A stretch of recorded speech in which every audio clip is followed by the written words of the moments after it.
there is a moment that happens to people like you. It does not announce itself with thunder or fire. It comes quietly, the way dawn slips through a curtain before anyone in the house has opened their eyes. You are standing in your kitchen, maybe, pouring your morning coffee, watching the steam rise and disappear into the air above the cup. The house is still. The day has not yet made its demands. And for just a few seconds, in that silence between sleep and the full weight of waking, something stirs inside you. Not a thought exactly, not a feeling you could easily name, more like a frequency, a low, steady hum beneath everything you know about your life. And before you can reach for it, before you can hold it up to the light and examine what it is, the phone buzzes on the counter. Someone needs something. The calendar reminds you of something. The world outside your window begins to move again, and the moment passes. But it was there, it is always there, and you have felt it more times than you can count. You go through your days like most people go through their days. You wake up, you do what is required. You meet your obligations with as much grace as you can find on any given morning. You smile when smiling is called for. You push through when pushing is what the moment demands. From the outside, your life looks like a life. It looks like someone who is managing, someone who is coping, someone who has figured out how to keep moving forward even when forward does not always feel like the right direction. But inside, in the place that your closest friends do not always see and that you do not always have words for, there is something that has never been fully satisfied. There is a knowing that has been with you since you were young, a sense that the version of your life you are currently living is not the whole story, that there is something more, something deeper, something you were made for that the ordinary routine of your days has not yet touched. You have tried to quiet that knowing. There have been seasons where you told yourself you were being unrealistic, that everyone feels this way sometimes, that contentment is a discipline, and you simply need to practice it more faithfully. You have tried to fill the space with activity, with noise, with plans and goals, and carefully constructed to-do lists. And none of it has worked, not completely, because what lives inside you is not a restlessness that can be managed. It is a calling that has not yet been answered. And callings do not go quiet just because you ask them to. They grow louder. They press against the walls you build around them. They find you in the silence between one task and the next, in the space between sleeping and waking, in that moment over the morning coffee when everything else goes still.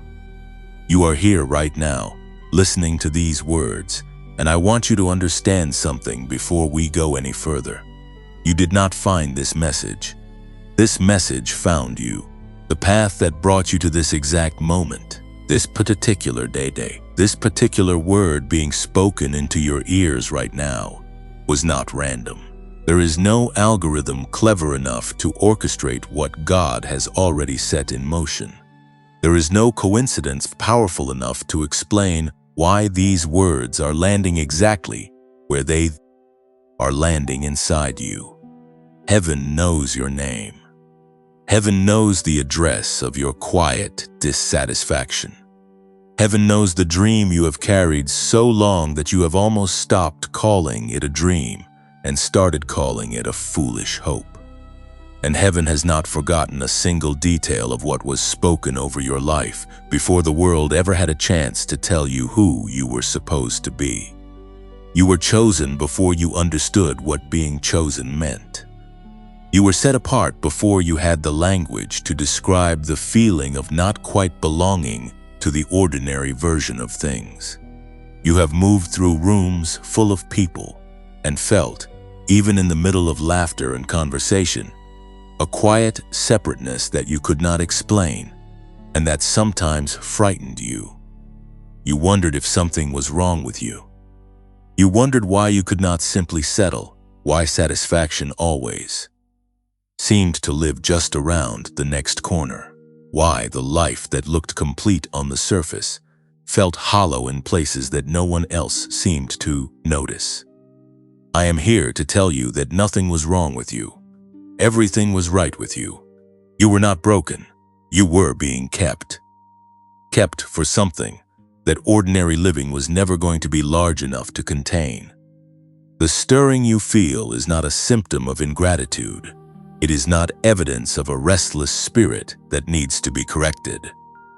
It is the sound of your assignment pressing against the life you have been living, asking to be let in. It is the voice of purpose, knocking at the door of your everyday existence, patient and persistent, certain that you will eventually hear it clearly enough to open the door. And something in you has been moving toward that door for a very long time. That is why you are here. That is why these words are reaching you today. Not because you stumbled accidentally onto something that happened to be playing, but because God who set you apart before the foundation of the world arranged this moment with the same precision and intention that He has arranged every other moment that has mattered in your life. Think about the path that brought you here. Think about the turns you took, some of them chosen deliberately, and some of them chosen for you by circumstances you did not control. Think about the detours that felt like failures, and the delays that felt like punishments, and the silences that felt like abandonment. Every single one of them was part of a design you could not see from where you were standing. Every closed door was a redirection. Every season of waiting was a season of preparation. Every moment where you felt overlooked was a moment where you were actually being held in reserve for something that required exactly the depth and exactly the hunger that you were developing in those hard and quiet years. You were not being passed over. You were being prepared.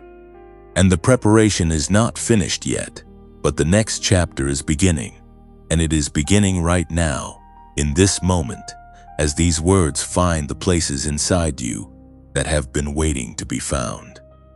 There is a verse that was written for people like you, people who have carried the weight of an unfulfilled calling, people who have pressed through seasons that felt endless, people who have stood on the edge of giving up and chosen one more time to believe. The prophet Isaiah heard it from the heart of God and wrote it down so that you could receive it in exactly the moment you need it most. Isaiah chapter 40 verse 31, "They that wait upon the Lord shall renew their strength. They shall mount up with wings as eagles. They shall run and not be weary, and they shall walk and not faint." That word, wait, in the original language does not mean passive sitting. It means a twisting together, the way a rope is made stronger by the twisting of its individual strands around one another. To wait upon the Lord is to braid your life around His faithfulness until the two become inseparable. And what comes from that kind of waiting is not weakness. It is the strength of an eagle. It is the capacity to rise above the terrain that once seemed impossible. It is the endurance to run when everything in your body says stop. It is the grace to keep walking even when faint is what you feel. That is what has been happening inside you in the seasons you thought were empty. You have been made strong in ways you cannot yet fully see, but you are about to see them. The wings you have been given are about to carry you somewhere new.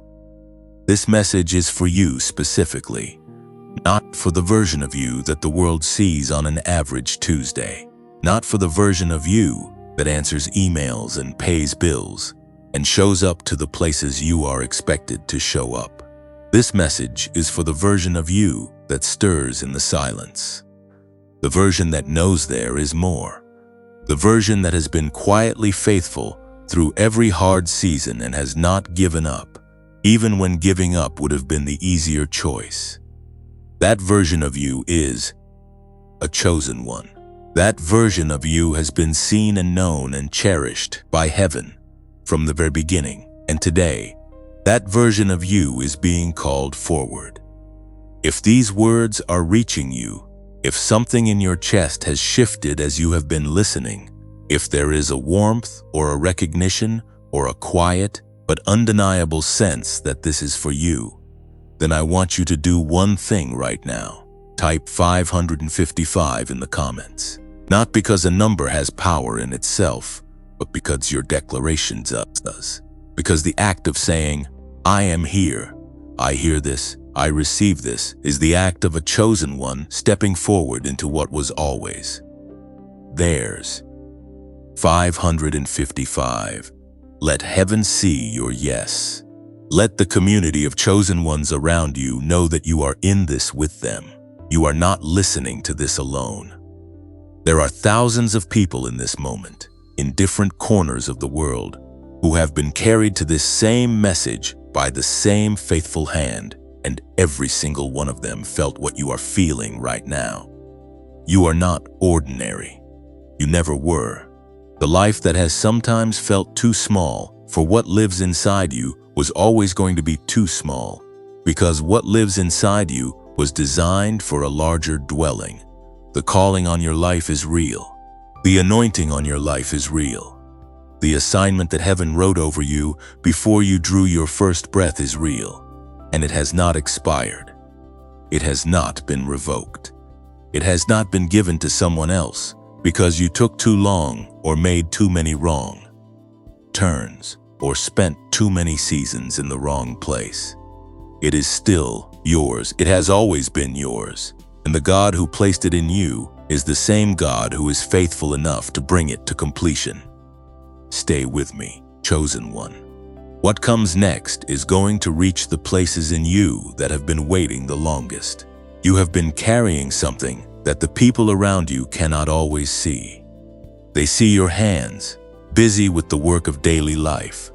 They see your face, composed and present in the rooms where you are required to be present. They see the version of you that has learned, over many years and many difficult seasons, how to keep moving, even when moving feels like the hardest thing in the world. But beneath all of that, beneath the composure and the routine and the carefully maintained appearance of someone who is managing just fine, there is a weight that has been with you for a long time. Not the weight of failure, not the weight of sin or shame, though those are real enough in any human life. This is a different kind of weight. It is the weight of a calling that has not yet found its full expression. It is the heaviness of a purpose that is larger than the life you have been living, pressing against the inside of your chest like something that needs more room than it has been given. You know what it is to feel small in the face of what you believe you were made for. You know what it is to look at the distance between where you are and where something deep inside you says you are supposed to be, and to feel that distance like a physical thing, like a valley you have been standing at the edge of for years, wondering if you will ever find a way across. You have had moments of faith where the crossing seemed possible, even imminent, and you have had moments, longer moments, sometimes, where the valley looked wider than ever, and the other side seemed to belong to someone else, someone more qualified, someone more prepared, someone who had not made the mistakes you have made or spent as many seasons in the wrong kind of waiting. I want to introduce you to someone who understood exactly that feeling. His name was Gideon, and he was not, by any ordinary measure, the kind of man you would choose to lead an army. He was not standing on a hilltop when heaven found him, surveying his territory with the confidence of someone who already knew his own greatness. He was hiding. He was at the bottom of a winepress, threshing wheat in secret, because the enemies of his people had made the land so dangerous that ordinary acts of survival had to be carried out in concealment. His people were oppressed.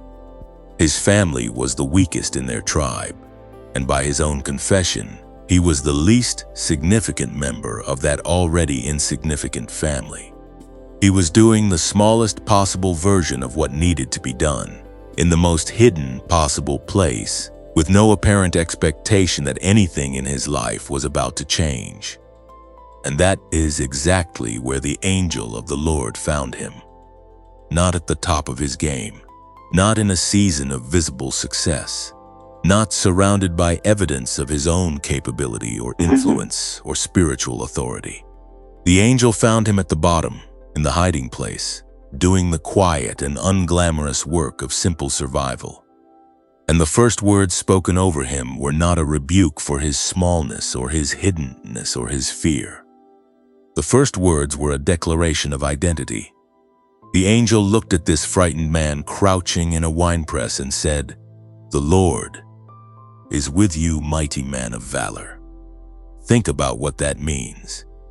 Before Gideon had done a single thing to earn that title, before he had led a single soldier, or won a single battle, or demonstrated even the most basic capacity for the kind of courage that title implies, heaven named him, according to what heaven already knew him to be. Not according to his current circumstances, not according to his family's reputation, or his own track record, or the visible evidence of his life up to that point.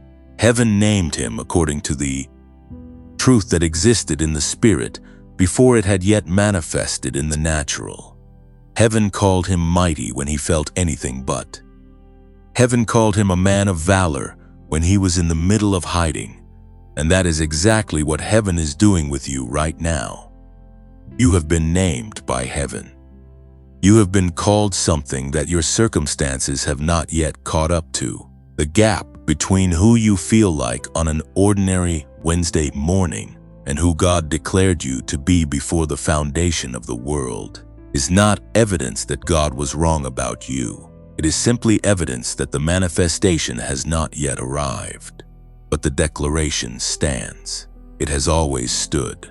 Through every season of hiddenness, through every moment of fear and self-doubt and quiet desperation, through every day where the winepress felt like the only safe place available, the name that heaven gave you has remained unchanged. Mighty, chosen, set apart, worthy of what has been prepared for you. Gideon's first response to the angel's declaration is one of the most honest moments in all of Scripture, and it is honest in a way that should make you feel less alone in your own doubting. He did not rise up with immediate confidence. He did not receive the word over his life with a shout and an outstretched hand ready for the sword. He questioned it. He pushed back. He pointed to the evidence of his circumstances and essentially said, "If what you are saying is true, then why does my life look the way it looks? Where are the miracles? Where is the deliverance? Where is the evidence that the God who was with our fathers is still with us now?" These are not the words of a man full of faith. These are the words of a man who has been waiting long enough that waiting has begun to feel like the permanent condition. And God did not rebuke him for it. God did not withdraw the assignment because Gideon questioned it. God did not say, "You have demonstrated insufficient faith, so I will find someone else." God simply said, "Go in this strength of yours. Go with what you have, with the faith that is currently available to you, even if that faith is smaller than you wish it were, even if you are not certain, even if you need more time and more signs before you feel ready. Go.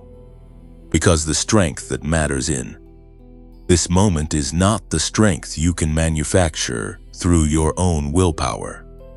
It is the strength that comes from the one who called you, and that strength does not depend on your readiness. It depends on his faithfulness.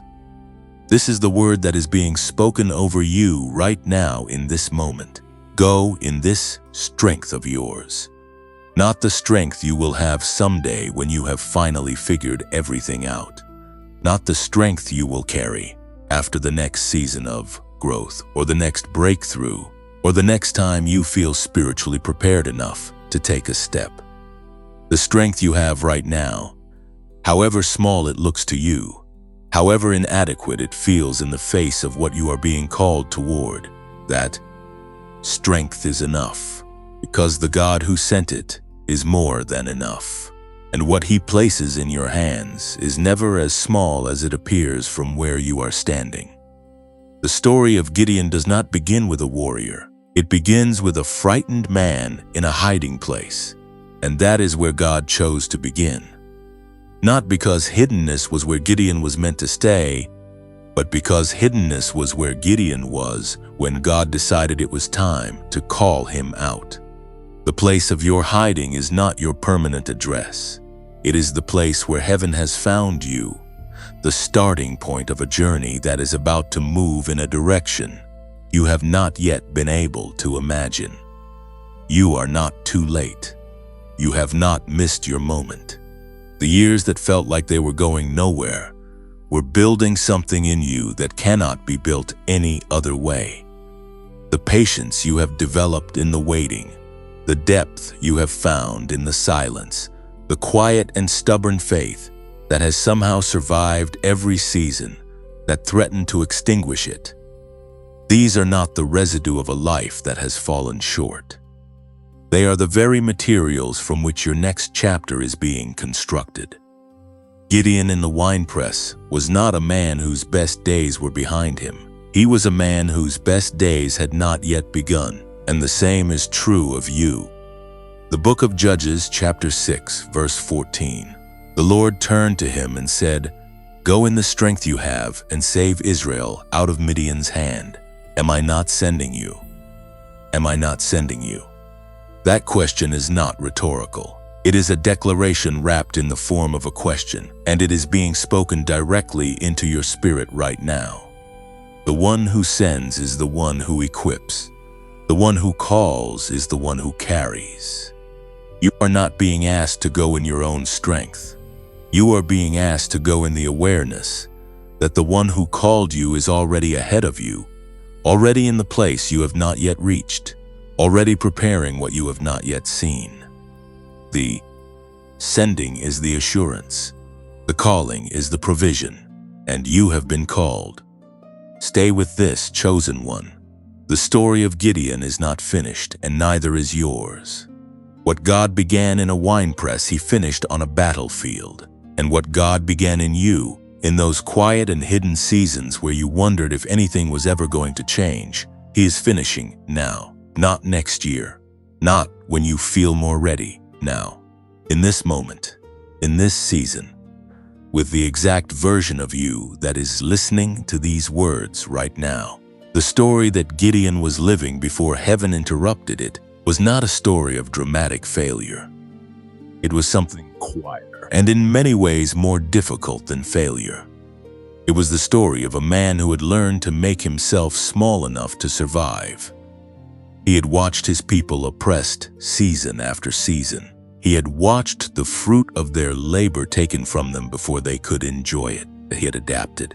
He'd adjusted his expectations downward until the winepress felt like the only reasonable place to be.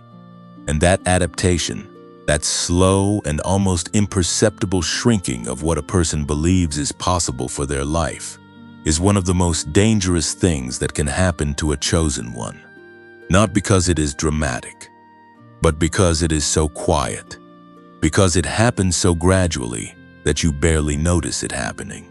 Because one day you wake up and realize that you have been threshing wheat in the winepress for so long that you have stopped imagining what it would feel like to stand in the open field.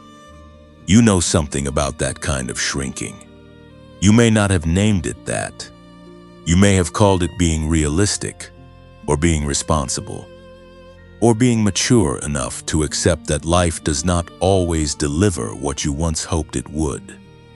But somewhere underneath those reasonable-sounding explanations, there is a version of you that remembers what it felt like before the adjustments began, before you learned to quiet the bigger dreams, before the disappointments taught you to hold hope at a safer distance, before the gap between what you believed was possible and what your life was actually producing became something you stopped looking at directly because looking at it hurt too much.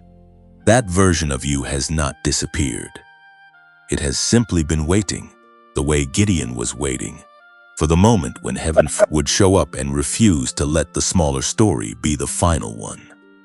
And that moment is now. Not eventually. Not after one more season of preparation or one more round of proving yourself now. This is the moment where the angel shows up at your winepress and calls you by the name that your circumstances have not yet confirmed. This is the moment where heaven looks at the frightened and the weary and the quietly desperate and says, I see something in you that you have stopped seeing in yourself. I see the mighty one. I see the chosen one. I see the man, woman, the person who was set apart before the world had a chance to tell them to settle. And I am not going to let you stay in the winepress any longer. There is a connection between the spiritual reality of who you are and the physical reality of how your mind has been wired to carry that identity. This is not a separation between the sacred and the scientific. This is the place where they meet. Because the God who designed your calling also designed the instrument through which that calling would be expressed. And that instrument is your brain. The same mind that holds your faith, that processes your prayers, that reaches toward heaven in the small hours of the night when no one else is awake. That mind operates on frequencies, literal, measurable, scientifically documented frequencies. And researchers who have spent decades studying the architecture of human consciousness have discovered something that chosen ones have always known in their spirits without having the language for it. There is a specific frequency that the most creative, the most connected, the most divinely attuned minds operate on. And it is not reserved for a rare few. It is available to every person who learns how to access it. Researchers call it gamma. And before that, in the doorway that leads to gamma, there is theta. These are not mystical terms invented to sound impressive. They are the actual names given to measurable brainwave states that determine the quality of your thinking, the depth of your creativity, the clarity of your intuition, and the capacity of your mind to receive and process the kind of insight that changes the direction of a life. Chosen ones carry a specific frequency, and what science has now confirmed is that this frequency can be deliberately, consistently, and safely activated. A neuroscientist named Dr. James Rivers spent more than 30 years of his life trying to understand why some minds seem to operate at a level that others cannot access, why some people move through the world with a clarity and a creativity and an intuitive knowing that sets them apart, and what the mechanism behind that difference actually is. His research, connected to institutions including MIT and NASA, led him to a discovery that bridges everything you have been feeling in your spirit with the measurable reality of how your brain is designed to function. He found that the brains of highly creative, highly intuitive, highly effective people spend significantly more time in theta and gamma states than the average person. And more importantly, he found that the brain can be guided into those states deliberately, using precisely calibrated sound frequencies. The technology is called brainwave entrainment. The principle behind it is elegant in its simplicity. Your brain has a natural tendency to synchronize with external rhythmic stimuli. When you introduce a specific sound frequency into your auditory environment, your brain begins to follow it, the way a river will eventually follow the shape of the valley it moves through. Binaural beats and isochronic tones, delivered through headphones at precise frequencies, create a neurological environment in which the brain is gently and naturally guided into theta and then gamma states. The hippocampus, The region of your brain associated with memory and learning becomes more active. The prefrontal cortex, seat of your highest reasoning and creative capacity, lights up in ways that ordinary waking consciousness rarely produces. And all of this happens not through years of meditation practice or complex mental disciplines, but through 7 minutes of listening. 7 minutes. That is the duration that Dr. Rivers identified as the optimal window for achieving deep and lasting brainwave synchronization without producing mental fatigue. Not an hour. Not a daily regimen that requires you to restructure your entire life around it. 7 minutes of intentional listening, each day, to an audio track engineered with the precision of decades of neuroscientific research. That is, the genius wave, and it is not a coincidence that you are hearing about it in this moment, in this message, after everything else that has already been spoken into your spirit today. The tool and the calling are arriving because they belong together. What heaven has declared over you, your mind was designed to carry. And the genius wave is the key that unlocks the frequency you were always meant to operate on. There is a woman who found this at a moment in her life where she had nearly stopped believing that things could change. She had been struggling for years, not with dramatic crisis, but with the quiet, grinding difficulty of a life that never quite gained the traction she knew it should have. She was intelligent, she was faithful, she was doing everything she knew to do, but her mind felt foggy in ways she could not explain. Her creativity had dried up, and the clarity she needed to make the decisions that would move her life forward kept slipping just out of reach. She began using the genius wave for 7 minutes each morning, before anything else, before the phone, before the noise of the day had a chance to crowd in. Within the first week, she noticed that the fog was lifting. Within the first month, she made a decision she had been paralyzed about for 2 years. Within 3 months, she told the person who shared this with her that it was as if someone had turned the lights back on inside her mind. That is not a metaphor. That is what happens when a chosen one begins operating at the frequency they were built for. There is a man who had been carrying a business idea for 4 years, circling it, refining it in his mind, never quite finding the clarity or the confidence to take the step that would bring it into reality. He began the 7-minute practice and within 6 weeks described a shift in his thinking that he could only call a breakthrough, not a gradual improvement but a sudden opening, a moment of gamma-level clarity in which the path forward became unmistakably visible. He took the step. The business launched. Not because the genius wave gave him something he did not have, but because it unlocked what was already there, waiting for the right frequency to set it free. I know that some of you are thinking right now that $39 is not nothing, and that thought is completely valid. You have been careful with your resources because you have had to be.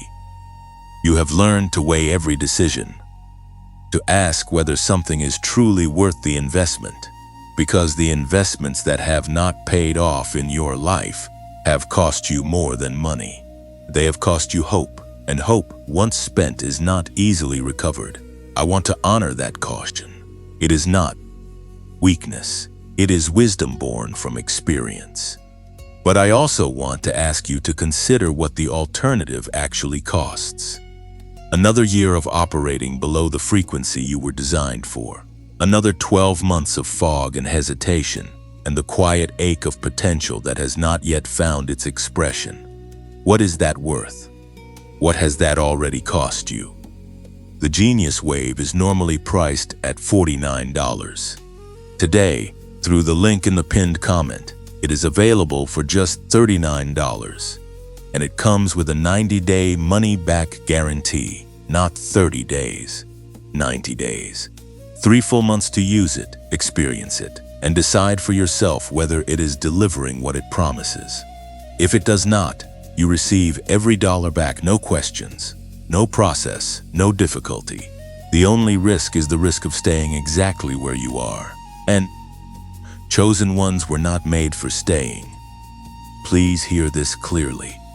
There are imitations circulating that use similar language and similar claims, and they are not the same product. The only place to access the genuine genius wave, the one built on Dr. Rivers' actual research, is through the single link in the pinned comment and the description below this video. Do not go anywhere else. Protect your investment by going only to that link. And understand that the pricing available today is not permanent. The $39 access point is time limited, and the number of people who can claim it at this price is genuinely restricted. If you have been feeling the pull of this message, if something in you has been yes as these words have been spoken, do not let this moment pass without taking the step that your calling is asking you to take. Now, before we move forward, let the weight of what has just been offered settle for a moment. Because what is being made available to you today is not just a 7-minute audio track. It is the practical arm of a spiritual truth that has been building in this message from the very beginning. The calling on your life is real. The frequency you were made for is real. And now the tool that bridges those two realities is within your reach. Everything that has been spoken over you today, every declaration of identity, every word about your hidden seasons and your unfulfilled potential, and the name that heaven gave you before your circumstances caught up to it, all of it is pointing toward the same destination. A life that finally matches the frequency of what you were created to be. And now, even as the practical door has been opened and the tool has been placed within your reach, something in your spirit knows that the deeper work has never been about a product or a price or a link in a comment.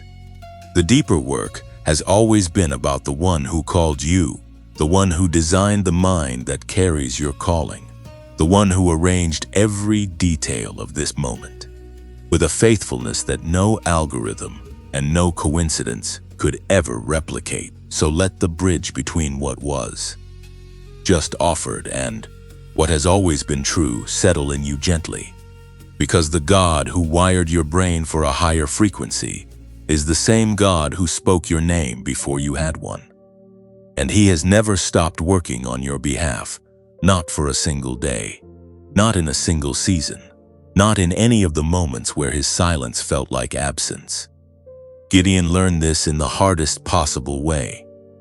After the angel appeared and the declaration was spoken and the assignment was given, Gideon did not immediately stride forward into his destiny with the confidence of a man who had received a word from heaven. He asked for a sign. Then he asked for another sign.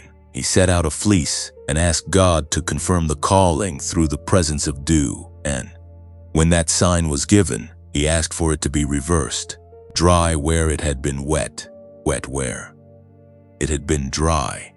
And God, rather than growing impatient with the repeated requests for reassurance, gave him every sign he asked for, because the God who calls does not call in order to watch you fail the test of readiness.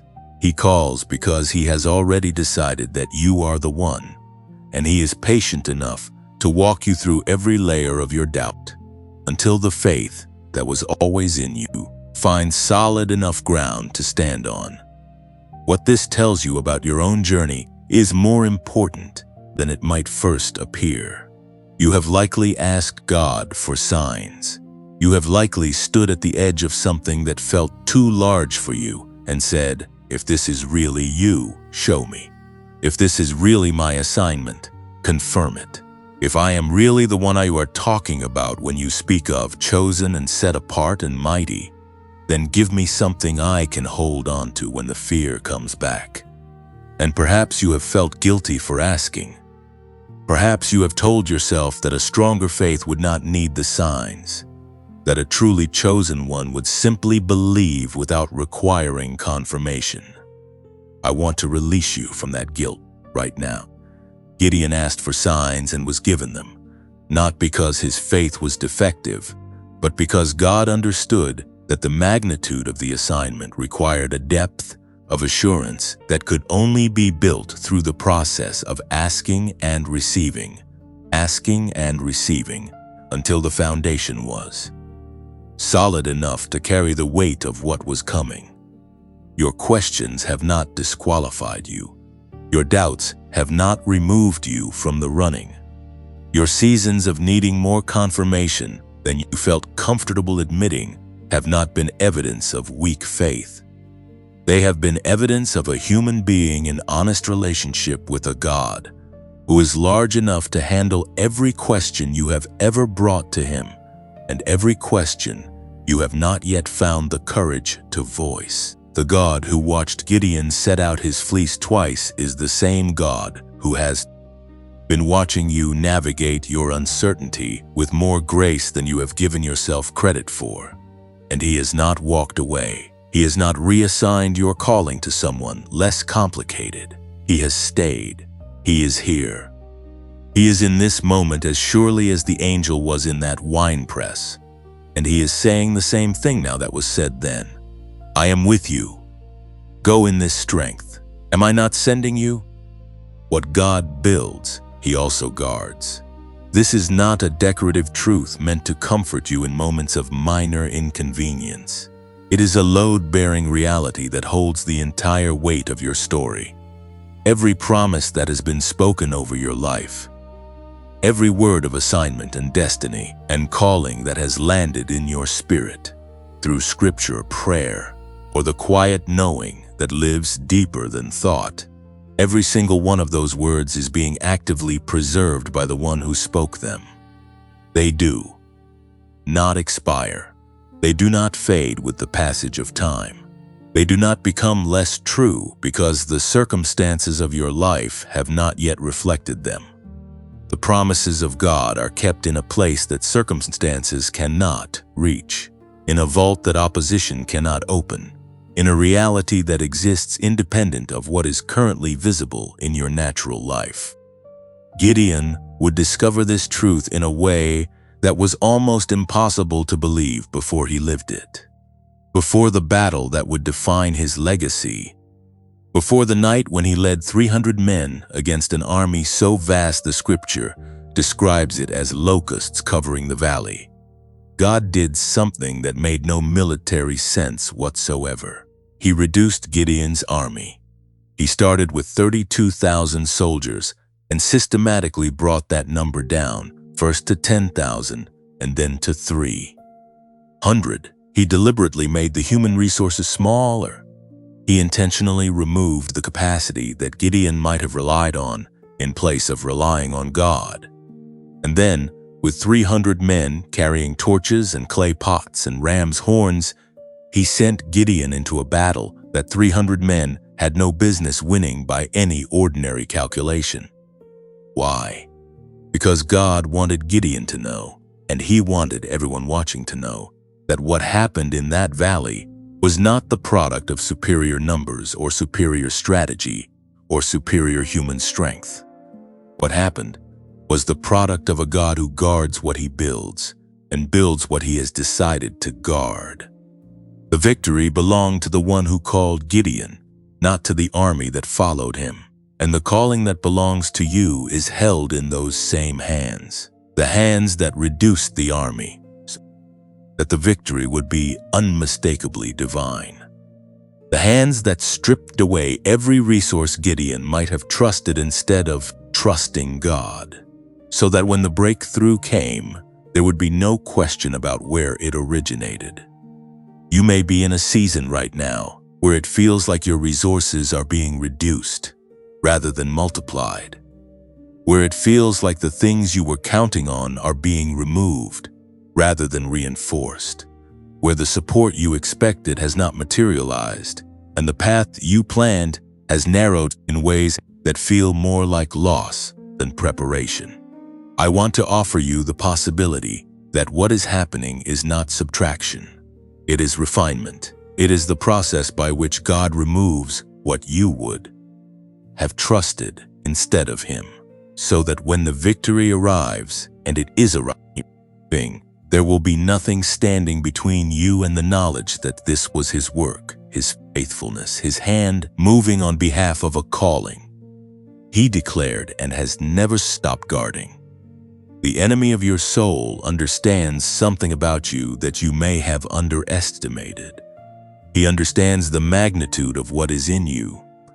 He understands the scale of what heaven has assigned to your life, and that understanding is precisely why the opposition you have faced has been as fierce and as persistent as it has been. Small assignments do not attract large opposition.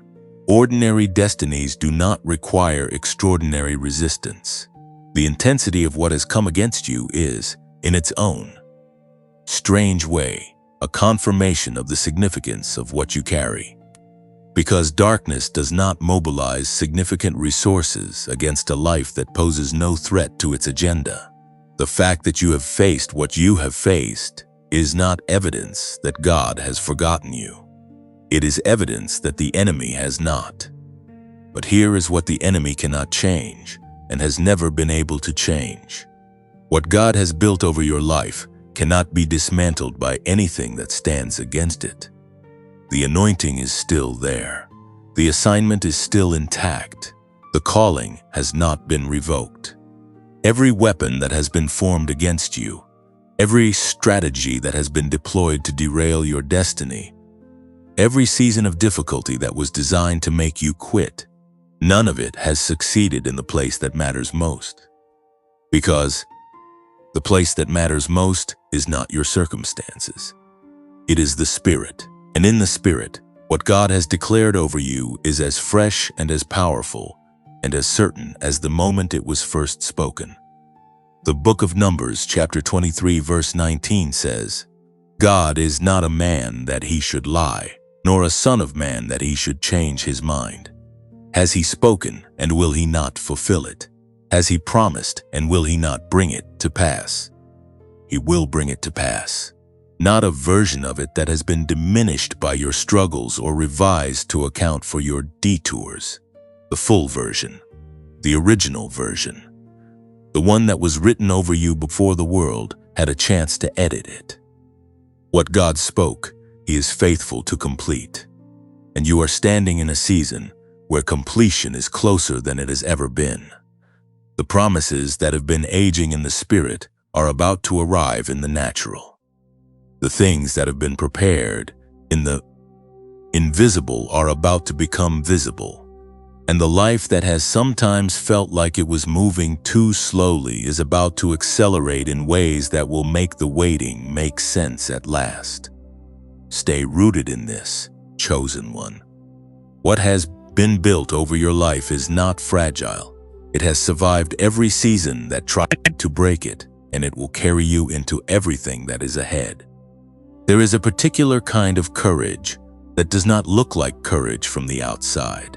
It does not announce itself with raised fists or battle cries, or the visible confidence of someone who has already won.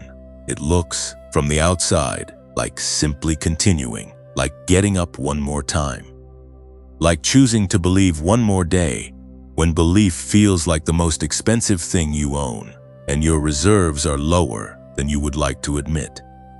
It looks like staying at the table when every reasonable voice in your head is suggesting that you have given enough, tried enough, waited enough, and that the dignified thing to do now would be to quietly fold your hand and walk away from the game.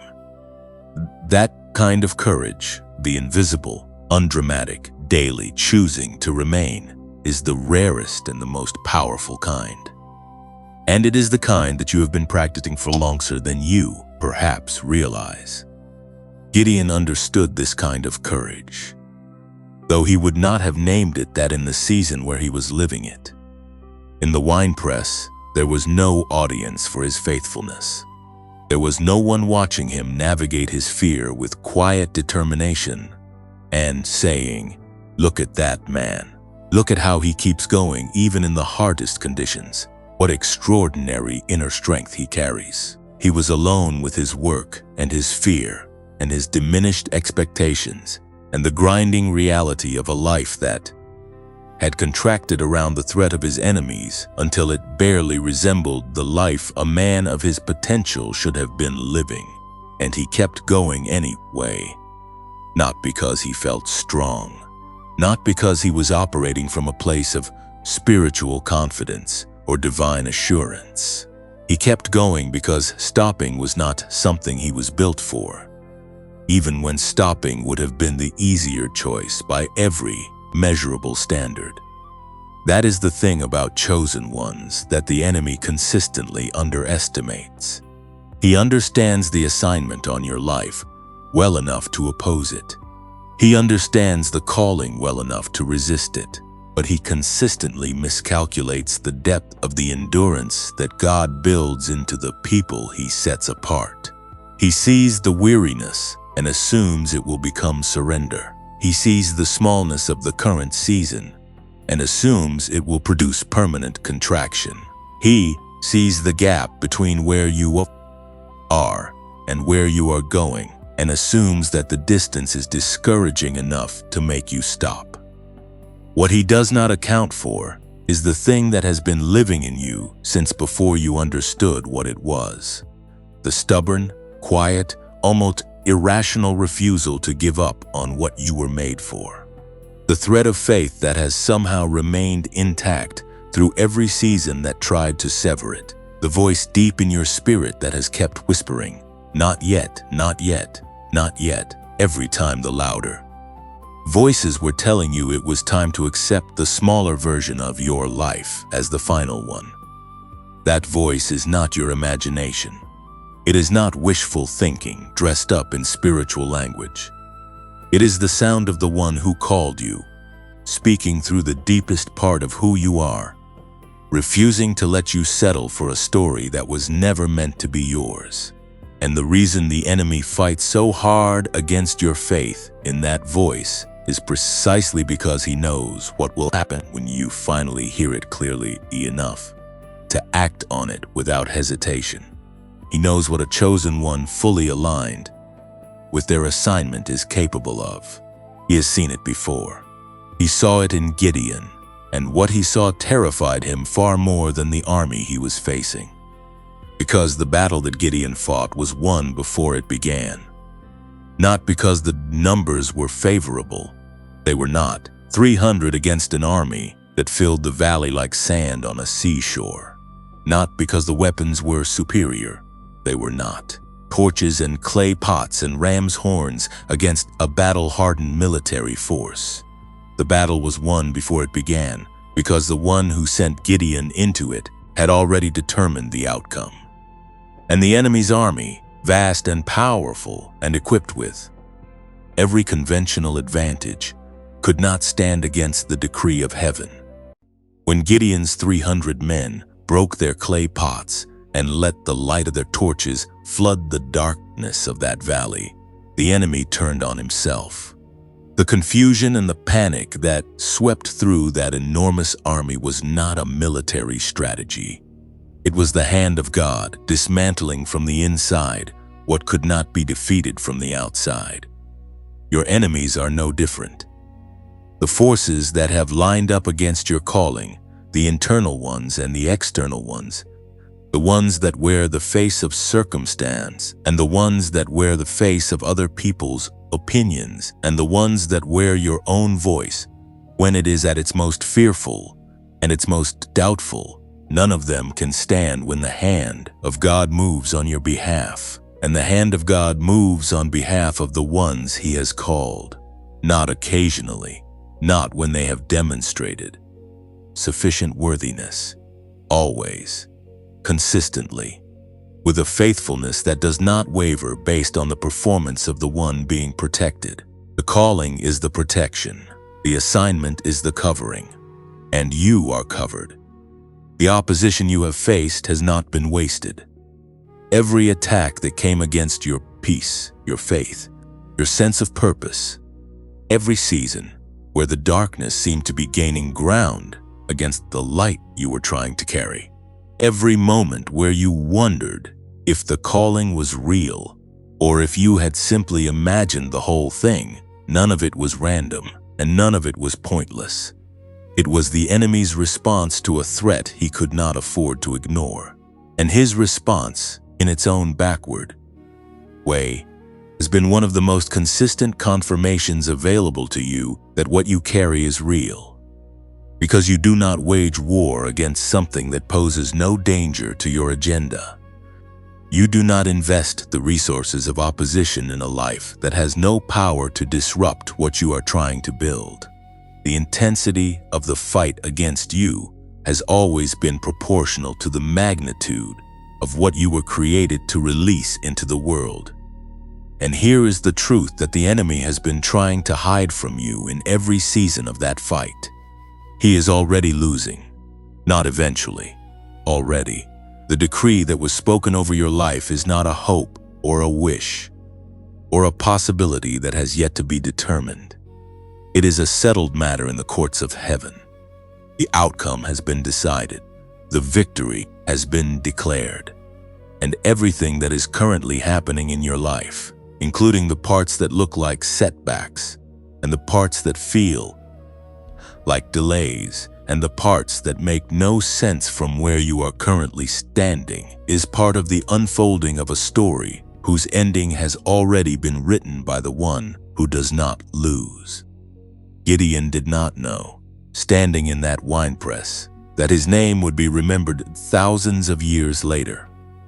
He did not know that the story of his hiddenness and his fear and his repeated requests for reassurance and his ultimately stunning obedience would become one of the most powerful testimonies in the history of a people chosen by God. He could not see, from inside the smallness of his current circumstances, the scale of what he was being prepared to carry.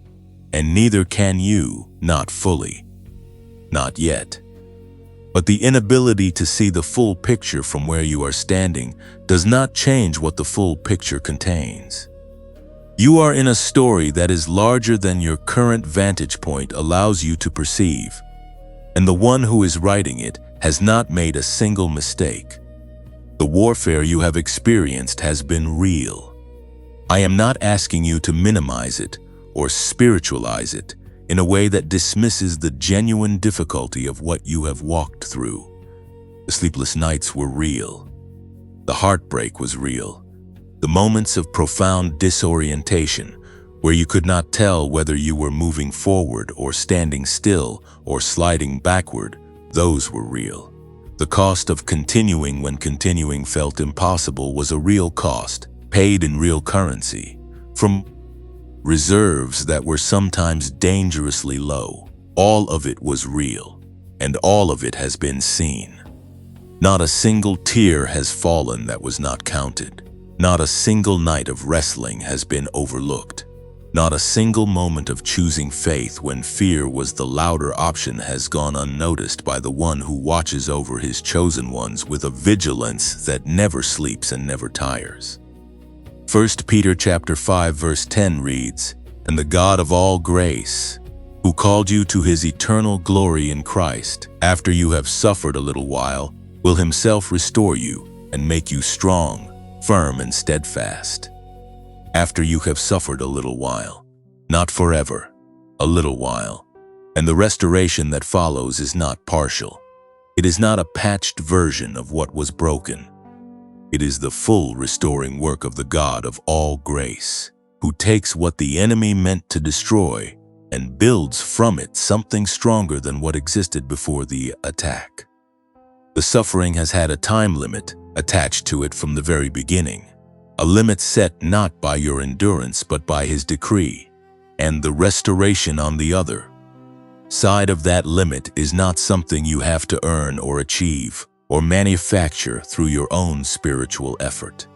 It is something he himself does, the God of all grace himself, coming personally into the wreckage of the hard seasons to restore, strengthen, and establish what was always meant to stand. You are closer to that restoration than you have been at any point in this journey. The suffering that has been your companion through the long seasons is not a permanent fixture in your story. It is a chapter, and chapters end, new ones begin. And the chapter that is beginning now, in this season, in this moment, in the life of the chosen one who is listening to these words, is not going to resemble the chapter that is closing.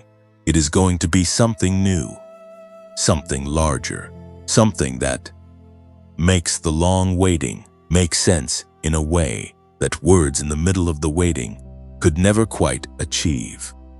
Stay in this, chosen one. The fight is real, but the victory is more real.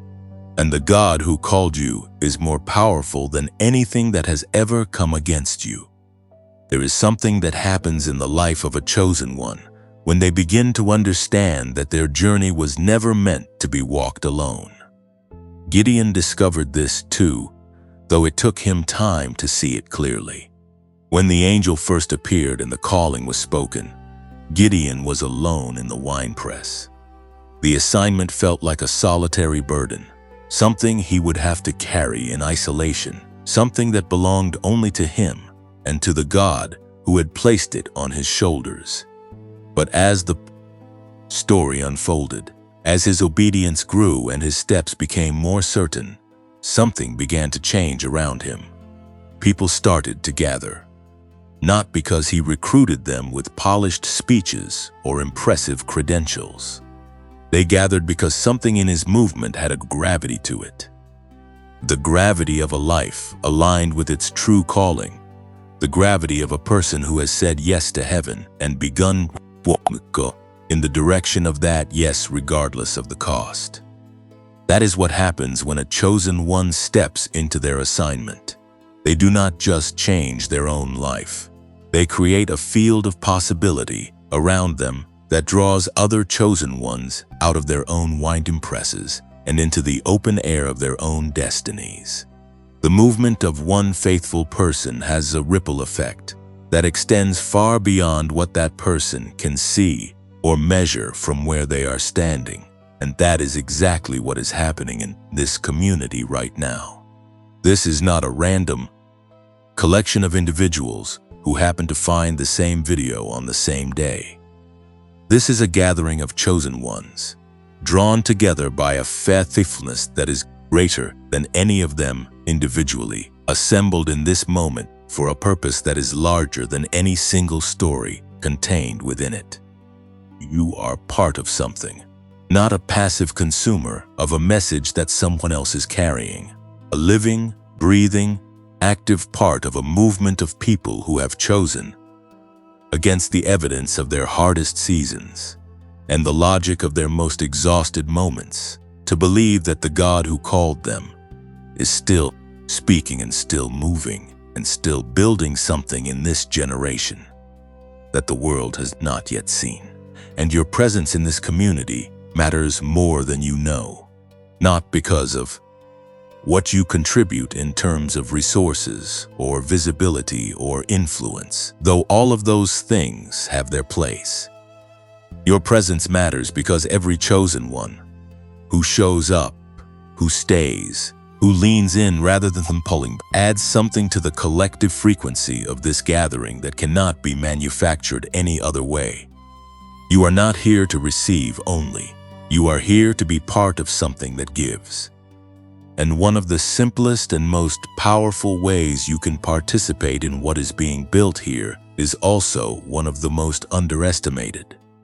When you share this message, when you send it to the person in your life who has been sitting in their own winepress and does not yet know that heaven has been looking for them, when you pass it along to the friend who has been quietly losing faith that their calling is still intact, when you put it in front of the family member who has been carrying the weight of an unfulfilled purpose for so long that they have almost stopped calling it a purpose and started calling it a foolish memory, you are doing something that has eternal weight.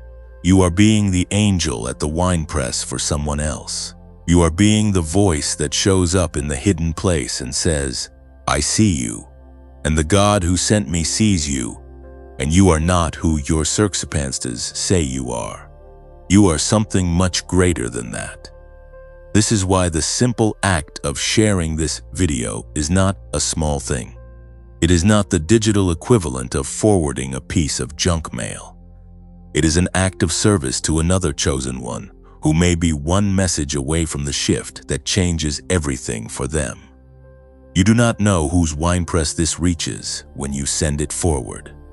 You do not know whose fog begins to lift, whose faith gets reignited, whose quietly desperate prayer gets answered through the arrival of these words in their feed. On an ordinary Tuesday, when they had almost given up on the idea that God was still paying attention to their particular story. But heaven knows, and heaven keeps track of the ones who made themselves instruments of that kind of reaching. So if this message has moved something in you, if these words have touched places that have been waiting to be touched, share it. Not because a number on a screen matters more than the person behind it, but because the person behind it matters infinitely, and sharing is how they find their way here. Send it to one person today. Just one. The one whose face came to your mind as you were listening. The one you have been quietly praying for without always knowing exactly what to pray. Trust that the same faithfulness that carried this message to you will carry it to exactly the right place inside them when it arrives. And if you have not yet subscribed to this channel, I want to invite you to do that now, not as a transaction, not as a metric that benefits a content strategy, but as a declaration that you are choosing to stay connected to a stream of encouragement and truth that was built for people exactly like you. The messages that come through this channel are crafted with a single purpose: to find the chosen ones in their hidden places and call them by the names that heaven gave them before the world had a chance to assign them smaller ones. When you subscribe, you are saying, I want to keep receiving this. I want to stay in the flow of what is being spoken here. I want to be part of a community that sees me not as I appear on the surface, but as I was designed to be at the deepest level of my calling. Liking this video is another act that carries more weight than its simplicity suggests. Every time someone presses that button, it tells the platform that this content deserves to reach more people. It extends the radius of this message. It puts these words in front of chosen ones who are currently searching, without knowing exactly what they are searching for, the way Gideon was searching, hidden in a winepress, doing the small available work while waiting for something he could not yet name to show up and change everything. Your single tap of that button could be the reason this message finds its way to someone who has been praying for exactly this kind of word for longer than they want to admit. Do not underestimate the power of that simple act of participation. There is also a way to support this work at a deeper level for those who feel called to do so. If these messages have been a source of genuine nourishment in your life, if they have met you in the hidden places and spoken things that your spirit needed to hear, there is a link in the description and in the pinned comment where you can make a donation to support the continuation of this work. Every contribution, regardless of its size, goes directly toward ensuring that more messages like this one can be created, that more chosen ones can be found in their winepresses, that more declarations of identity and calling and divine faithfulness can go out into a world that is full of people sitting in places too small for the lives they were meant to live. This is not an obligation. It is an invitation extended only to those who genuinely feel it resonating in their spirit as the right thing to do. If that is you, the link is there. And if it is not the right season for that kind of participation, your presence, your prayer, and your willingness to share this with one person are contributions of equal and irreplaceable value. The community that is gathering around these messages is not an accident. It is a deliberate assembling of people who carry something that the world needs, who have been through enough to have depth, who have waited long enough to have patience, who have been pressed enough to have the kind of compassion that can only be developed in difficulty. Chosen ones who have been through the winepress understand other chosen ones who are still in it. And that understanding, that capacity for genuine empathy born from genuine experience, is one of the most powerful things this community carries collectively. When you show up, when you engage, when you share and subscribe and stay connected, you are not just feeding your own spirit. You are adding your particular depth and your particular story to a collective resource that serves everyone gathered here. Gideon's 300 were not chosen because they were the strongest or the most experienced or the most obviously qualified. They were chosen through a process of discernment that looked, on the surface, almost arbitrary. The men who lapped water from the river with their hands were kept. The men who knelt to drink were sent home. 300 out of 32,000, a remnant, a small, seemingly inadequate number standing against an overwhelming force. And that remnant, carrying nothing but torches and clay pots and the authority of a God who had spoken clearly and intended to follow through, changed the course of his nation's history in a single night. You are part of a remnant, not a diminished version of something that should have been larger, but a precisely chosen gathering of people who carry exactly what this moment in history requires. The community here, however large or small it may appear by the world's metrics, is not inadequate for the assignment it has been given. It is exactly the right size for a God who has never needed impressive numbers to accomplish what he has determined to do. And your place in it is not accidental. It is appointed. You were brought here because you belong here, because what you carry belongs in this gathering, because the chosen one that you are has a role to play in this community that no one else can fill in quite the same way. So stay, engage, share the message that found you with the people who need it. Subscribe so that the next word can find you when it arrives.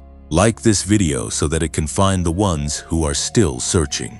And if giving feels like the right response to what you have received here, the link is in the description and the pinned comment, waiting for you when you are ready. Not because this work demands your resources, but because chosen ones recognize other chosen ones, and they take care of each other. That is what community was always meant to be. That is what is being built here. And you are not a spectator in that building. You are one of its living stones. The movement of heaven in this generation is not going to look like what previous generations expected it to look like. It is not going to be housed in the places or carried by the people that the conventional religious imagination would have predicted. It is going to move through gatherings like this one, through chosen ones who found each other in the digital equivalent of a wine press and recognized in each other the frequency of a shared calling. It is going to move through people who were willing to share a video, to say I am here, to press a button, to donate what they could, to stay connected when disconnecting would have been easier. Through the simple, unglamorous, daily acts of faithful participation in something larger than any individual story. You are part of that movement. You have always been part of it.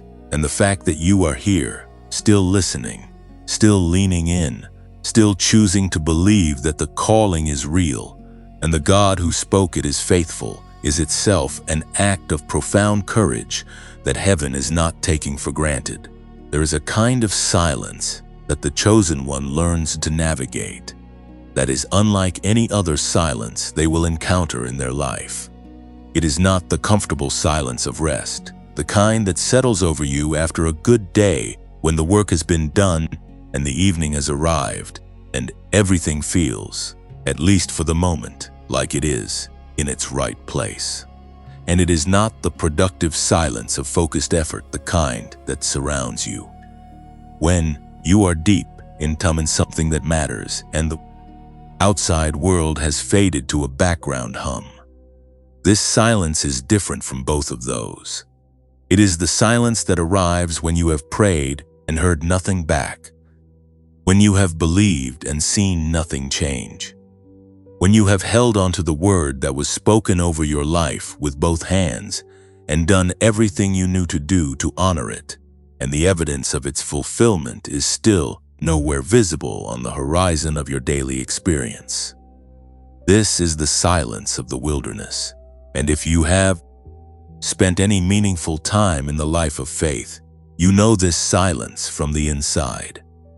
Gideon knew a version of this silence before the angel came. His people had been crying out to God for 7 years. 7 years of oppression. 7 years of watching everything they built be dismantled before they could enjoy it. 7 years of prayers that seemed to rise into the air and dissolve there, without visible response, without the dramatic intervention they were asking for, without the clear and unmistakable sign that God had heard and was moving on their behalf. And in that long silence, in that extended season of unanswered crying out, it would have been entirely reasonable for a man like Gideon to conclude that the God of his fathers was either unable or unwilling to intervene. It would have been reasonable for him to lower his expectations permanently, to reclassify his faith from active trust to historical memory, to say, yes, God moved for our ancestors, but that was then, and this is now. And the silence of the last 7 years has told me everything I need to know about what to expect going forward. He did not do that. And the reason he did not do that is not because his faith was stronger than yours. It is not because he had access to spiritual resources that are not available to you. It is because something in him, something that was placed there before he was born, the same something that was placed in you before you were born, refused to let the silence be the final word. He kept working. He kept surviving. He kept doing the small available thing in the hidden available place, not because he was certain that things would change, but because stopping felt like a betrayal of something he could not fully name. And that quiet, stubborn refusal to let the silence win is precisely what made him the person the angel was looking for when the time came to call him out. Your wilderness silence has not been empty. I know it has felt empty. I know there have been nights where the quiet felt less like peace and more like abandonment, where the absence of a clear and audible response to your prayers felt like evidence of a God who had moved on to more interesting matters. I know there have been seasons where you have had to choose, actively and deliberately, and at real cost to your emotional reserves, to believe that the silence was not the same thing as absence. That hidden movement is still movement. That preparation happening beneath the surface of visible events is still preparation, and that the God who seemed quiet was not disengaged but was working in the places you could not yet see, on the things you could not yet measure, toward the outcome you could not yet imagine. The wilderness is not a detour from your destiny. It is a primary location of your formation. Every chosen one who has ever walked from calling to fulfillment has passed through a version of it.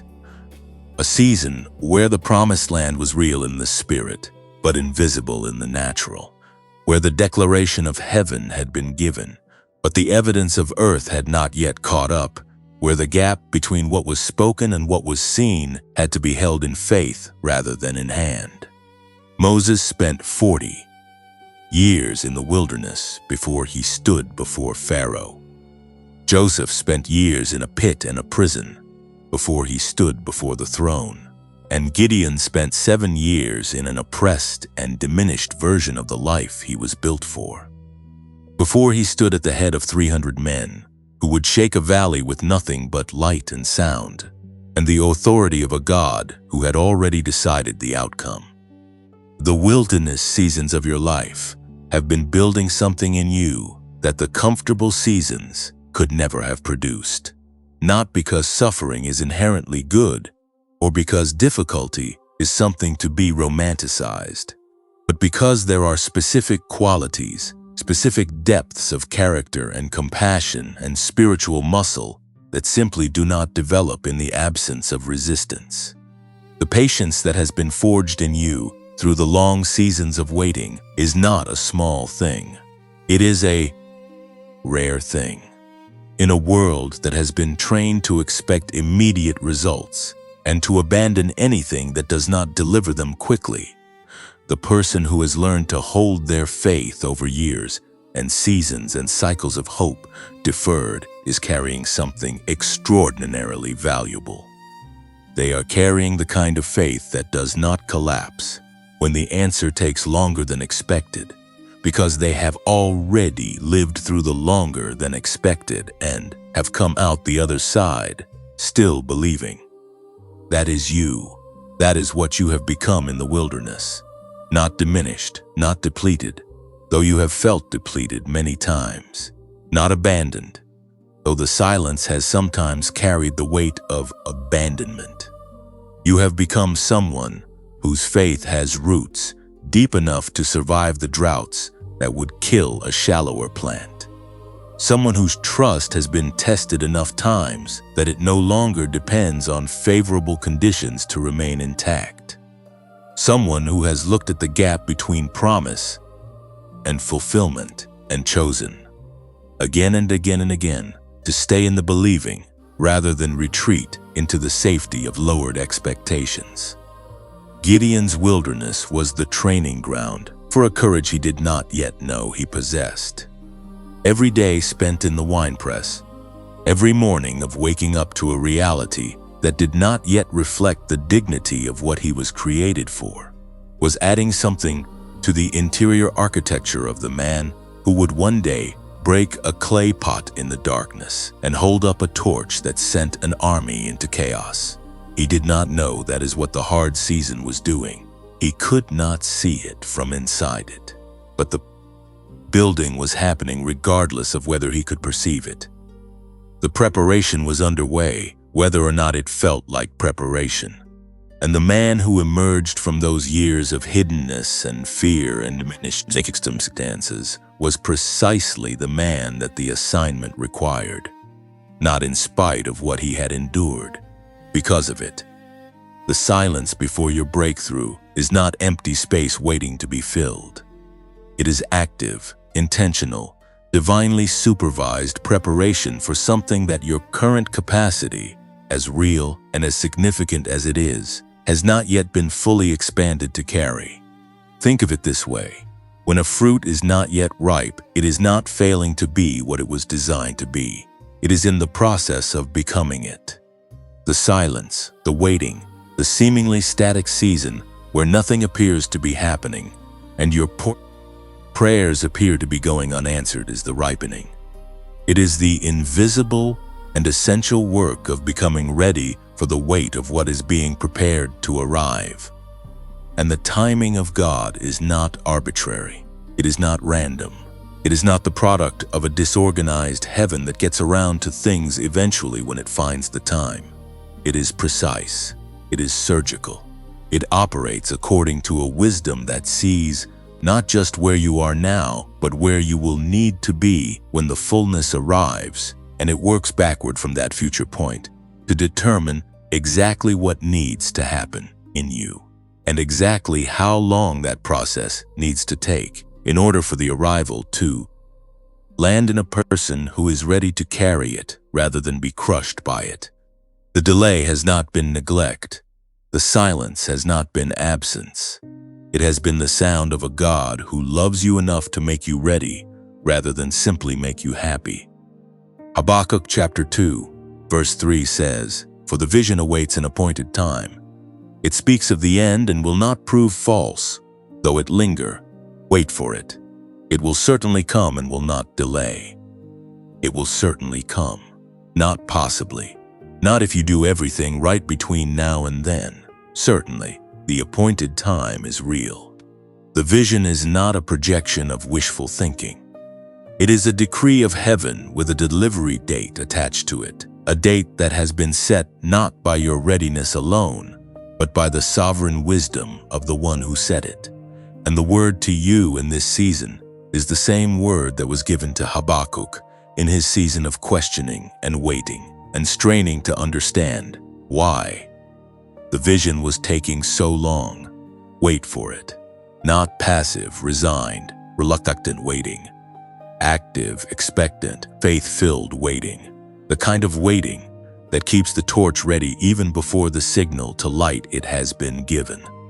The kind of waiting that has the clay pot in hand and the ram's horn at the lips and the feet already pointed in the right direction. Ready to move the moment, heaven says now. You are in that kind of waiting right now. The torch is in your hand. The appointed time is closer than it has ever been. And the silence that has surrounded your wilderness season is not the silence of an empty heaven. It is the silence of held breath, the silence of the moment just before the signal, the silence that always precedes the sound of breaking clay and rising light, and an enemy army turning on itself in the darkness of a valley that God has already claimed as the site of His chosen one's victory. Stay ready, chosen one. The silence is almost over. You have made it further than you know. Not just through this message, though staying present through everything that has been spoken here is itself an act of faith that should not be minimized. You have made it further than you know in the larger journey, the one that started long before today, the one that has been unfolding through every season you have described to yourself as a setback. Every chapter you have mentally filed under the heading of time lost or ground surrendered or evidence that the calling was perhaps not as real as you had believed in your most hopeful moments. You have made it further than you know because the very fact that you are here, still listening, still leaning in, still carrying the weight of a hope that has refused to die, despite every reasonable invitation to let it go, is not a small thing. It is the thing. It is the evidence that what lives in you is not a product of favorable circumstances or emotional momentum, or the temporary enthusiasm of a good season. It is something that has survived the unfavorable and the difficult, and the long and the silent, and it is still burning. Gideon made it further than he knew too, standing in that winepress on the morning the angel arrived. He had no way of seeing, from inside the smallness of that moment, how close he actually was to the hinge point of his entire story. He could not perceive, from within the reality of his current hiding, that the season of concealment was not a permanent condition, but a final preparation. That the very morning he was doing the same small necessary thing he had been doing for years was the morning everything was about to change. The distance between the winepress and the battlefield looked enormous from where he was standing. It always does, from inside the wilderness. But from heaven's vantage point, from the perspective of the one who had already written the outcome, Gideon was not far from his breakthrough at all. He was standing right at its edge, though the edge looked indistinguishable from the middle to him. You are standing at an edge that looks indistinguishable from the middle. The sameness of your current season, the way it resembles the season before it and the season before that, the way forward progress has seemed elusive and the horizon has seemed to stay at the same distance no matter how much ground you cover. All of that is a perceptual limitation of your current vantage point, not an accurate description of your actual location in the story. From where heaven is watching, you are not in the middle of a long and indefinite journey, with no foreseeable arrival point. You are at the threshold. You are at the place where the wilderness ends and the appointed time begins. You are closer to the breaking of the clay pot and the rising of the light than any previous season of your life has positioned you to be. And the God who has been faithful through every step of the journey that brought you here is not going to become unfaithful at the threshold. The enemy knows this.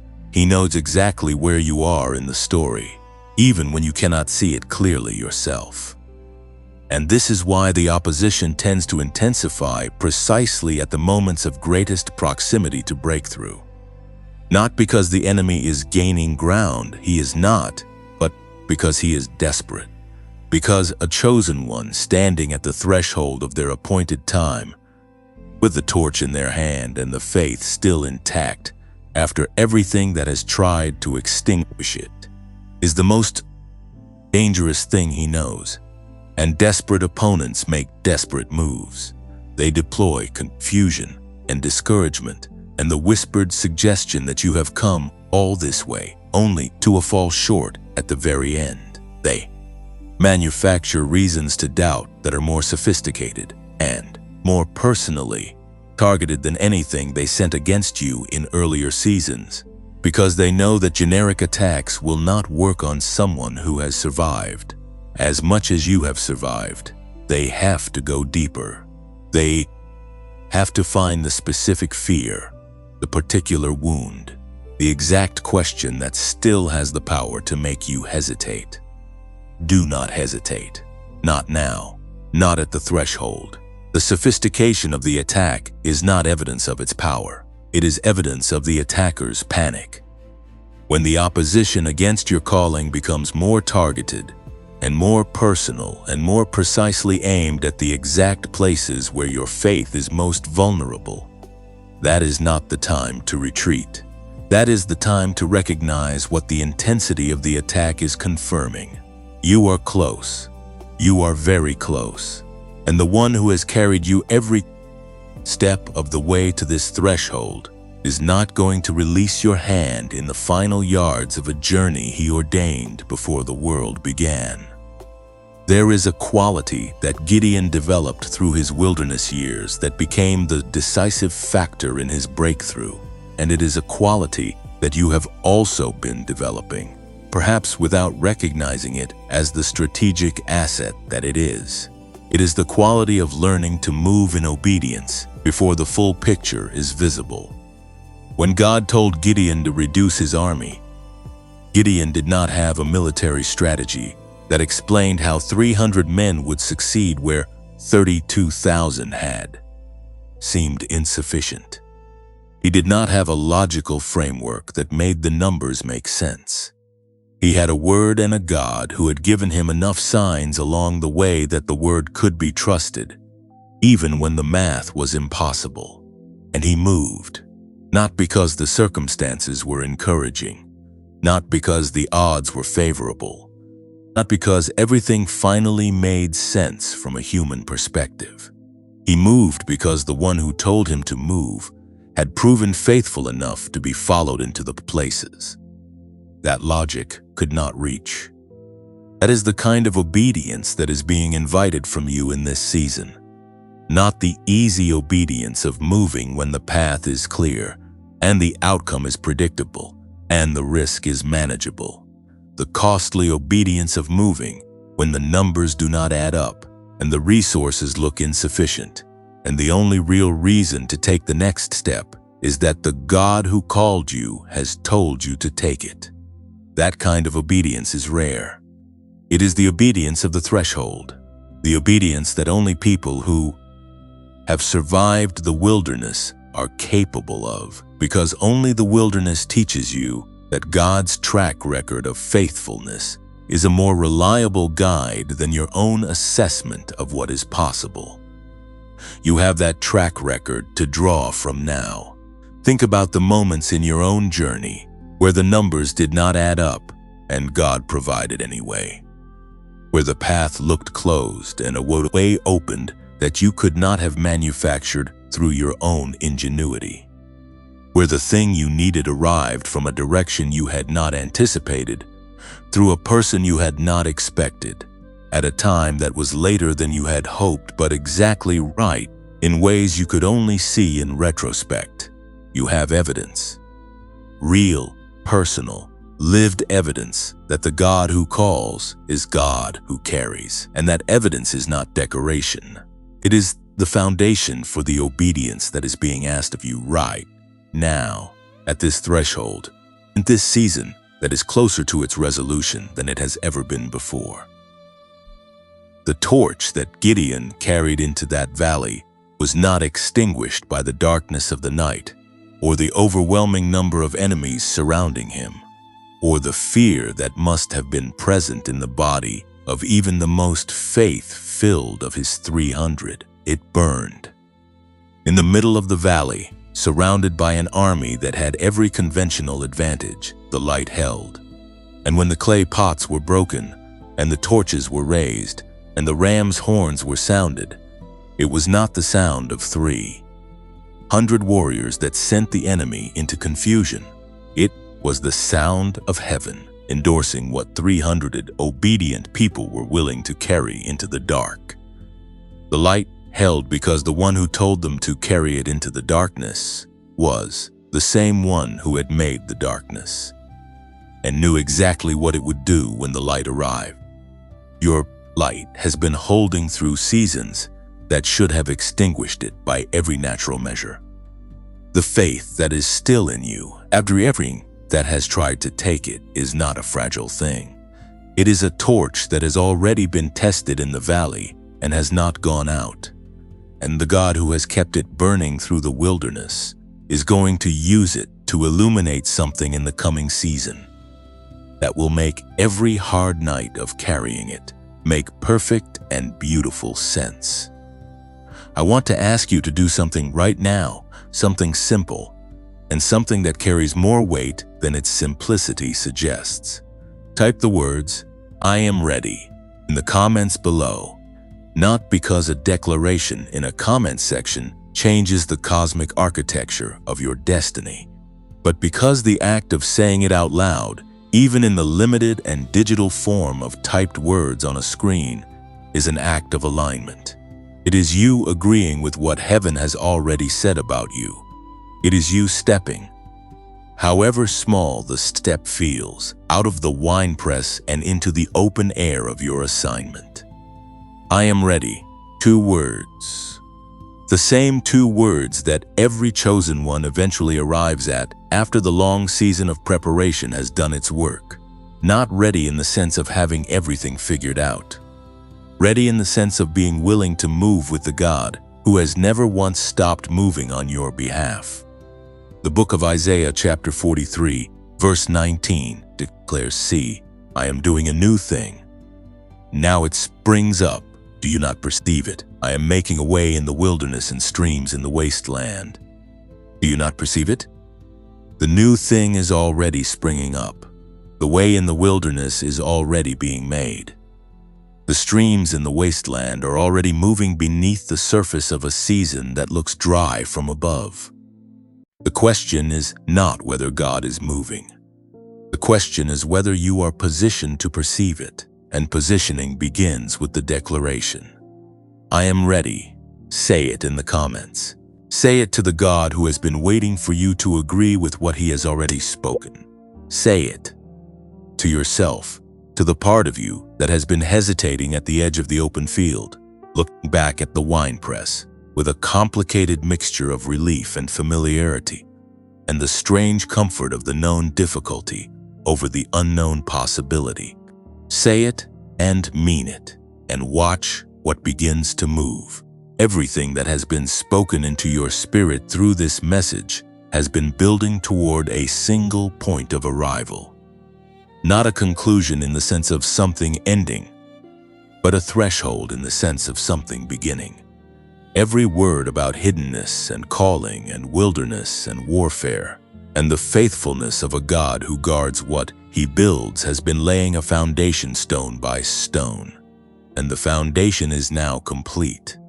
What stands on it from this point forward is not the architecture of struggle, and survival that has defined so many of your previous seasons. What stands on it is the structure of a life that has finally been given permission by the one who carries it to rise to the height it was always designed to reach. You have been in the preparation long enough. The appointed time that was spoken of in the wilderness is not a future abstraction anymore.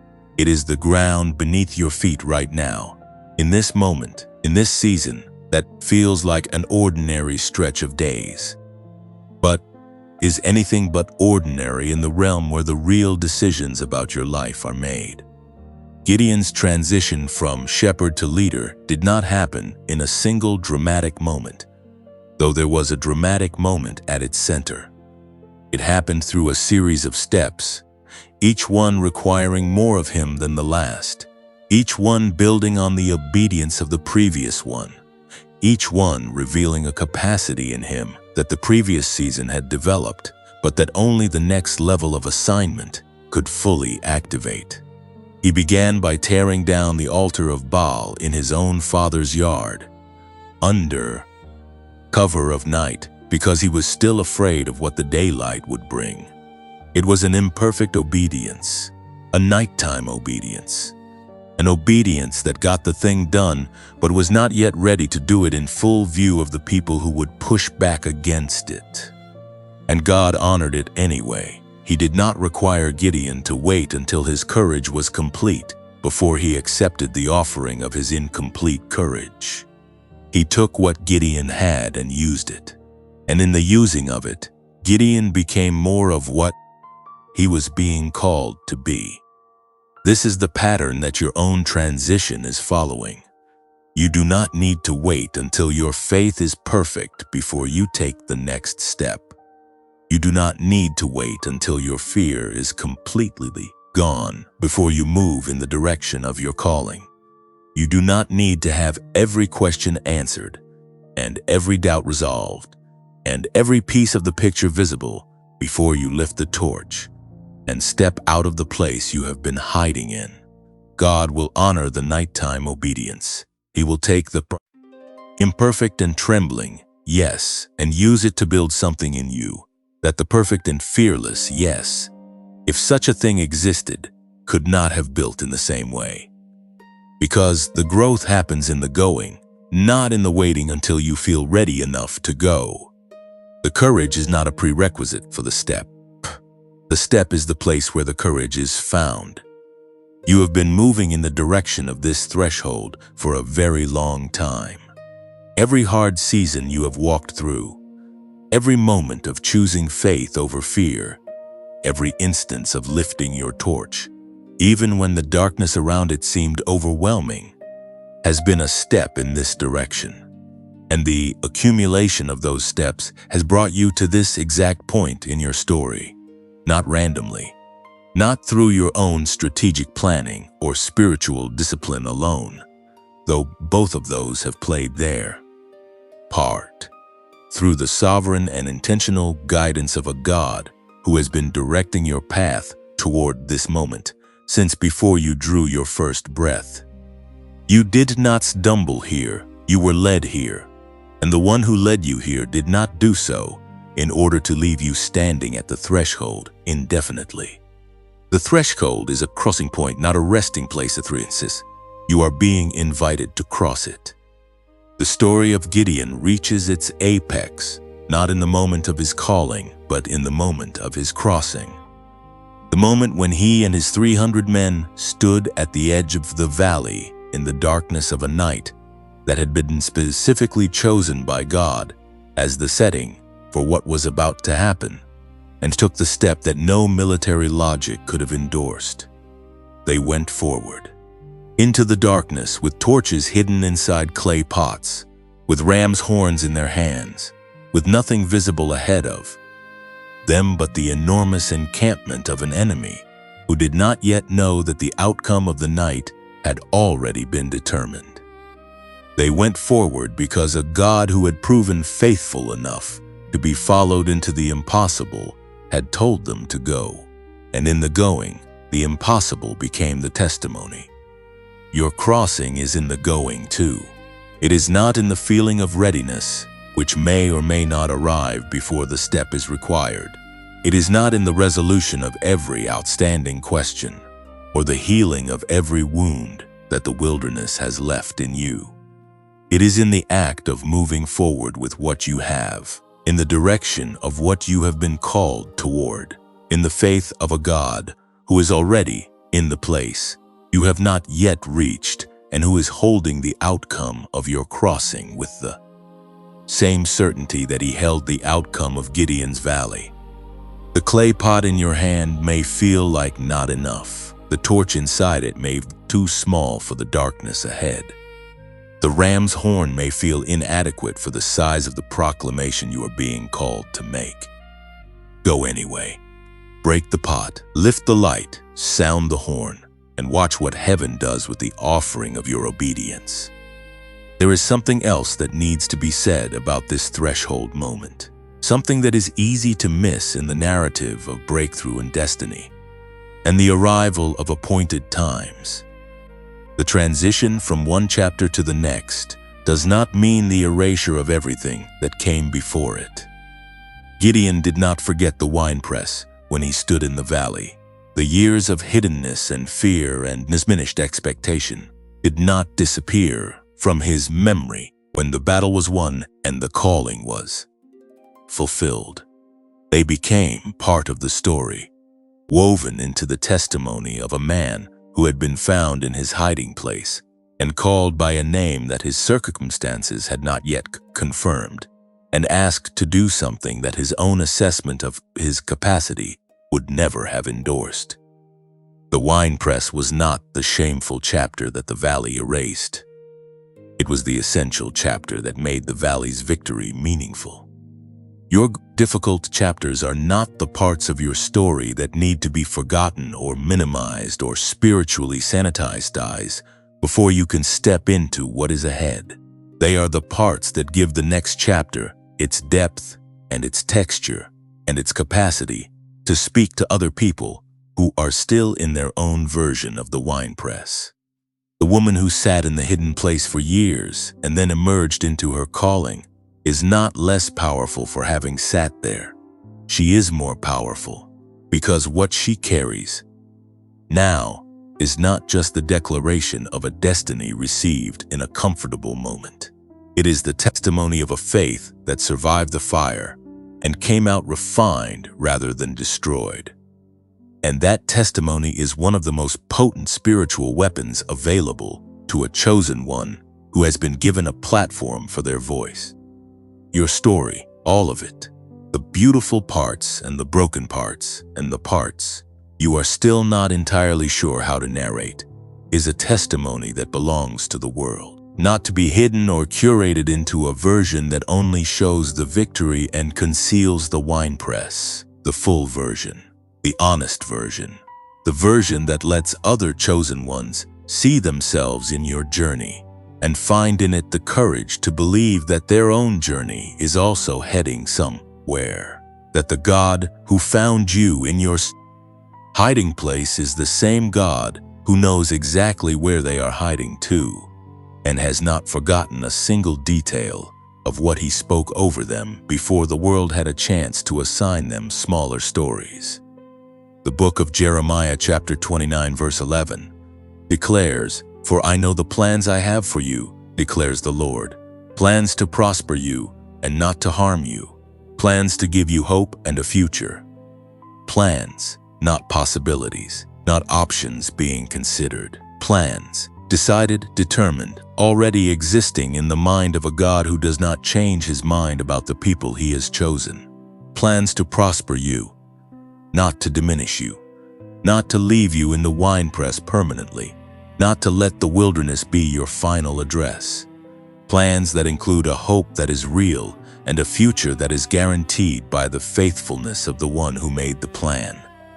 This is not a verse for the comfortable seasons only. It was spoken originally into one of the hardest seasons a people of God had ever endured, a season of exile and loss and profound disorientation, where the familiar landmarks of their life with God had been stripped away, and they were living in a place that was not their home, and wondering if the promises still applied. And into that season, into that specific darkness, God spoke the word plans. I have plans for you, already, existing, certain. He has plans for you in this season, in the specific configuration of your current circumstances, with all of their difficulty and all of their incompleteness, and all of the ways they do not yet reflect the fullness of what has been spoken over your life.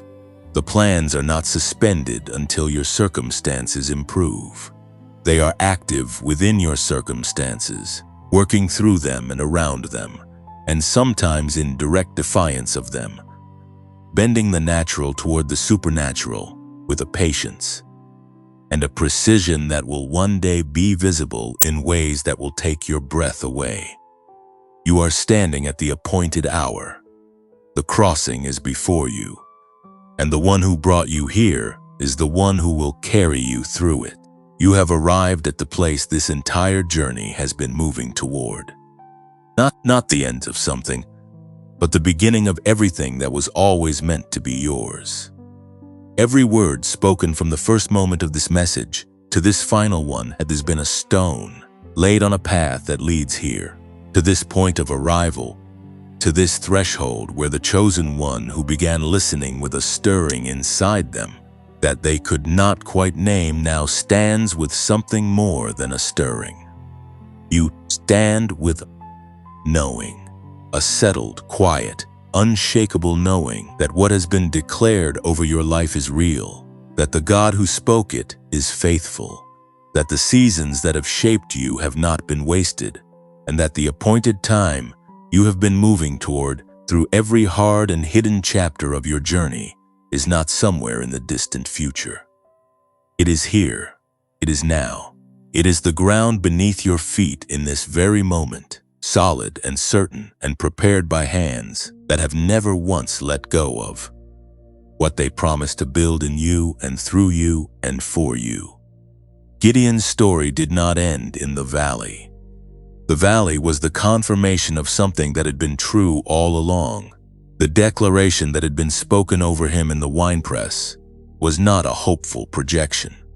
It was an accurate description of what already existed in the spirit, waiting for the moment when the natural would finally catch up to what heaven had always known about him. Mighty man of valor. Those words were not aspirational. They were revelatory. They revealed what was already there, beneath the fear and the hiding and the years of diminished expectation, waiting to be called out by a voice that saw past the circumstances to the truth of the person. And when Gideon finally moved in alignment with what had been declared over him, when the obedience caught up to the calling, the valley confirmed in the natural what the angel had already declared in the spirit. He was exactly who heaven said he was. He had always been exactly who heaven said he was. The journey was not the process of becoming that person. It was the process of discovering that the person had been there all along. That is your story too. The chosen one that heaven named you before the world had a chance to assign you a smaller title has always been present inside the version of you that has been navigating the ordinary days, and the difficult seasons, and the long stretches of wilderness silence. The calling has not been waiting for you to become someone new. It has been waiting for you to recognize who you already are. And this message, from its quiet opening in an ordinary kitchen on an ordinary morning, to this final declaration being spoken over your life right now, has been an extended invitation into that recognition. You are not becoming a chosen one. You are one. You have always been one. And the life that is waiting for you on the other side of this threshold is not a reward for finally becoming worthy. It is the natural expression of what was always true about you, finally given the room it has always needed to breathe and grow and reach the height it was designed to reach. There is something I want to do before this message closes. something that feels not like a religious formality, but like the most natural and honest response to everything that has been spoken and received here today. I want to pray with you, not over you, from a distance, with the language of someone performing a spiritual function for an audience. With you, as one person who has also needed these words, who has also sat in their own version of the winepress, who has also asked for signs and felt the weight of the silence and chosen faith when fear was louder, speaking to the God who has been present in every word of this message and who is present in this final moment, just as certainly as he was in the first. So if you are willing, wherever you are right now, whether you are sitting at a desk or lying in a bed or standing in a parking lot or driving a familiar road that suddenly feels less ordinary than it did an hour ago, just be still for a moment. Just let the noise around you recede a little and receive this. Father, the person listening to these words right now has carried more than they have been given credit for. They have walked through seasons that were designed to break them, and they are still here.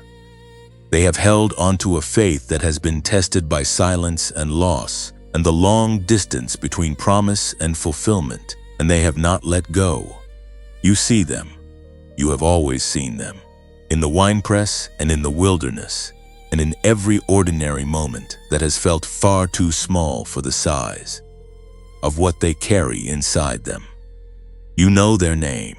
You know the specific shape of their calling. You know the exact nature of what has been prepared for them on the other side of this threshold, and you are faithful to complete what you have begun. So, speak over them now, in the quiet of this moment, what you have always known about them. Let the declaration of heaven land in the deepest part of who they are. Let the name you gave them before the world had a chance to name them otherwise ring clearly in their spirit. And let the fear that has kept them in the hidden place release its hold, gently and completely, so that the open field of their calling can receive them the way it was always designed to. Carry them across the threshold. Carry them through. In the name that is above every name, and in the faithfulness that has never once failed. Amen. That prayer was not a performance. It was a real conversation with a real God about a real person, and that person is you, and the God who heard it is the same God who has been hearing every prayer you have prayed through every season of this journey, including the ones you prayed when you were not sure anyone was listening. He was listening. He has always been listening, and the answer to the prayers that have felt unanswered is not silence. It is this season. It is the appointed time that is beginning now. It is the threshold you are standing at with more preparation and more depth and more quiet strength than you were able to see from inside the wilderness. The answer has been building, and it is here. You were not made for the winepress. You were made for the valley, for the open field, for the place where the light you have been carrying in secret is finally lifted high enough for the world to see what it has always contained. You were made for the moment when the clay pot breaks and what has been protected inside it, through all the seasons of hiddenness and difficulty and patient, faithful endurance, is finally released into the air of its full expression. That moment is not coming someday. It is coming now. It is arriving in the days immediately ahead of you, in the steps you will take out of this message and into the life that is waiting to receive the fullness of who you are. Do not shrink back. Do not negotiate yourself down into a version of your calling that feels safer or more manageable or less likely to attract the kind of opposition that big assignments attract. The opposition is coming regardless of whether you live large or small, because the enemy knows what you carry, regardless of whether you are currently expressing it fully. So you may as well express it fully. You may as well take up the entire space of the life you were designed for.